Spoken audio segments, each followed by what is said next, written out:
Hey there. Today I'm going to talk about conspiracy theories and how we should deal with these worrying ideas and what we should do to try to judge what's true and what isn't. Now, anyone watching this video has probably heard quite a few of these ideas. The whole concept of a secret ruling elite society that is pulling the strings behind the scenes, whether it be the New World Order, the Illuminati, the Blindenberg group, the Skull and Bones, Bohemian Grove, the list goes on. Whether it be deceptions whereby certain things didn't happen, the Titanic never sunk, the moon landing never took place, or bigger ones whereby we're being controlled with radio waves or chemicals, whereby there are areas of land which are being hidden, where there is a utopia for the very special people. The idea that there are different races or aliens or mutants ruling the world. This whole set of theories has become very widespread, and there are so many different manifestations of them. Some of them very interesting to study. Others so outlandish and so impossible to be true that it's surprising they survive. You've all heard some of these stories, and there are also experiences in your past that you may have had which are a bit similar to this. So it may be that you can recall a time in your childhood when you were in the dark. It was you sitting in a dark environment, maybe there's a power cut. It was you walking through the woods. It was you on a camping holiday with friends, sitting around the fire. During this time, you might have experienced something whereby you heard a noise or saw something in the darkness, and it started to get a bit worrying. You know there are genuine risks.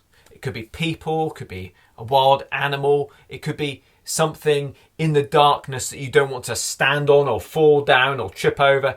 There are genuine concerns in the darkness. But I'm talking about circumstances where your imagination and your concern start to build things up a bit. We've all had that experience. Likewise, we can also imagine a similar kind of thing when there's a group. So I mentioned the idea of a camping trip. Let's imagine that. Lots of young people sitting around a fire. In that group of people, there will be some who may hear something and they're reporting what they know to be a genuine concern. It is starting raining. No, I know that is a bear.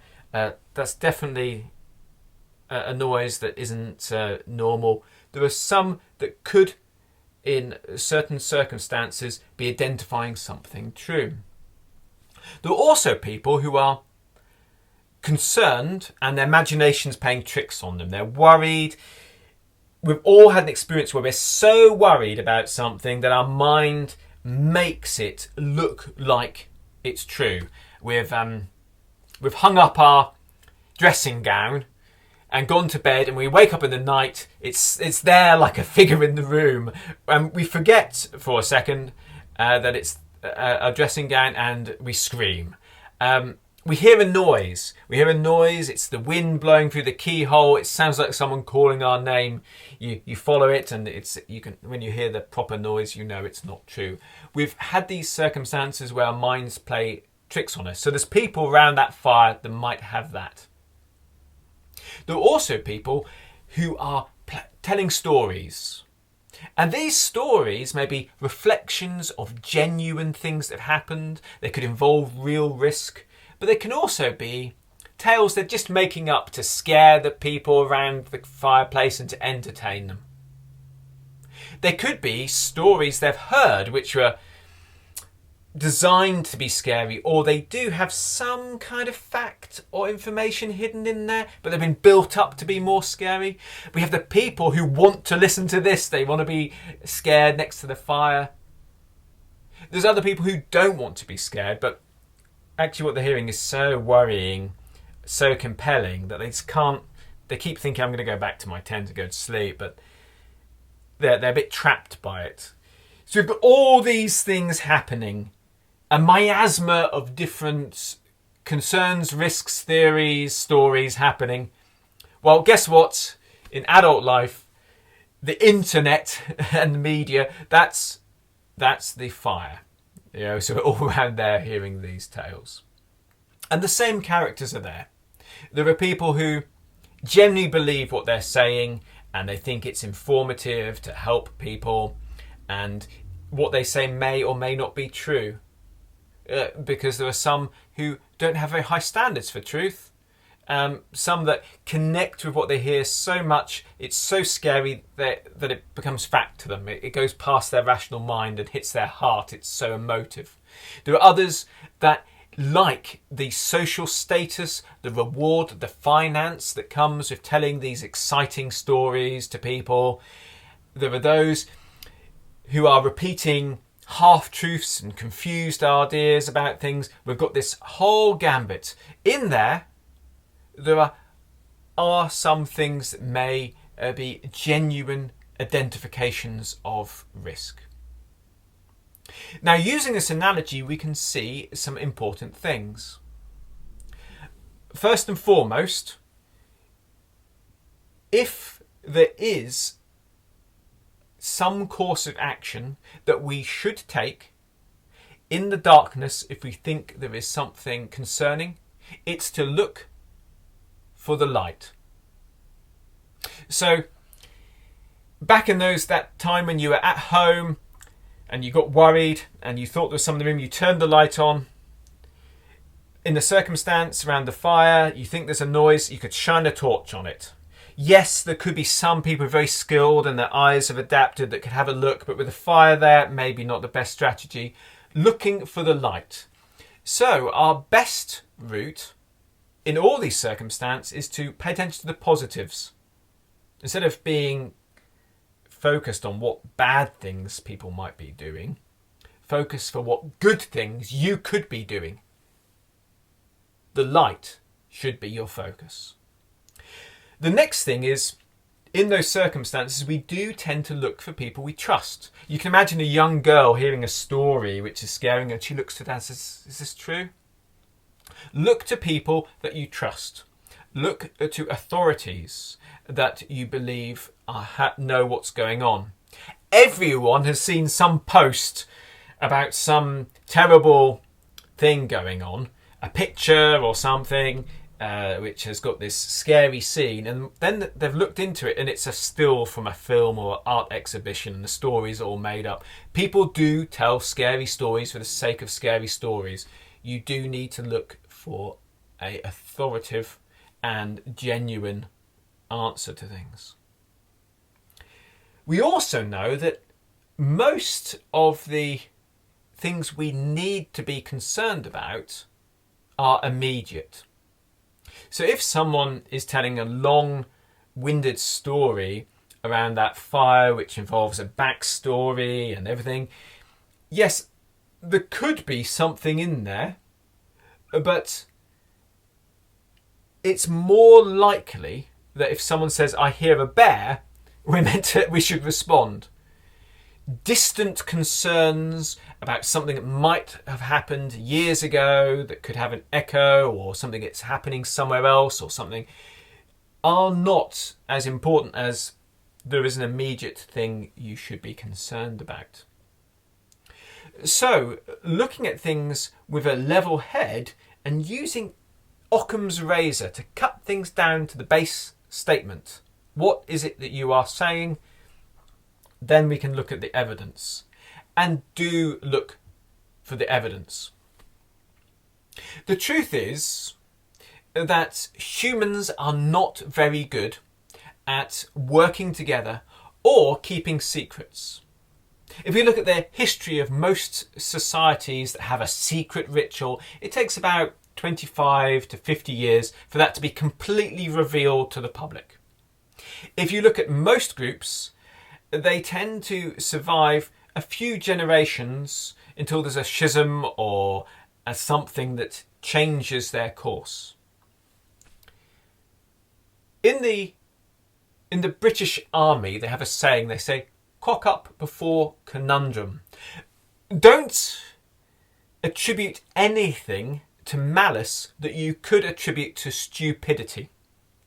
Most of the big problems in this world are not because there's a group of clever, very organised people working together. No, there's a group of corrupt, thoughtless individuals all scrambling to get as much food, objects, money, status and position in the world without any concern for anyone else's well-being or for the long-term effects. Someone who's good-hearted, seeing this happening, often thinks that there's some plan that's going on and they're working together. In fact, they're fighting with each other tooth and nail, and that's part of the problem. But it looks so consistent that it's easy to think of it in terms of an organised conspiracy. The truth is, even the most evil secret society we can imagine would probably distribute the food a bit more evenly around the world and wouldn't sacrifice the whole of the environment by cutting down all the trees. It's selfish, confused recklessness that is mostly the problem. Now, that's not to say that there aren't groups which are doing things which are negative. One thing you will observe with these groups is that they always think they're the good guys. Everyone thinks they're the good guys. So they're normally misaligned individuals who are trying to do something they think's going to be wonderful. But there are largely powerless, weak people all together trying to find some means to secure stability in their weak backbone and unstable personalities, giving each other great titles and working together to move towards some great goal that just happens to involve their position in the world and their personal wealth being improved. These people we should give no thought. Why should we be concerned with that rather than being concerned with doing good things? If you want to thwart evil in this world, the best thing you can do is be virtue. My name is Martin Faulks, and I hope this video is of interest to anyone who's been learning about these conspiracy theories and wants to find a way to put them in a good place in their mind. Until next time, let's let every word, thought and action count.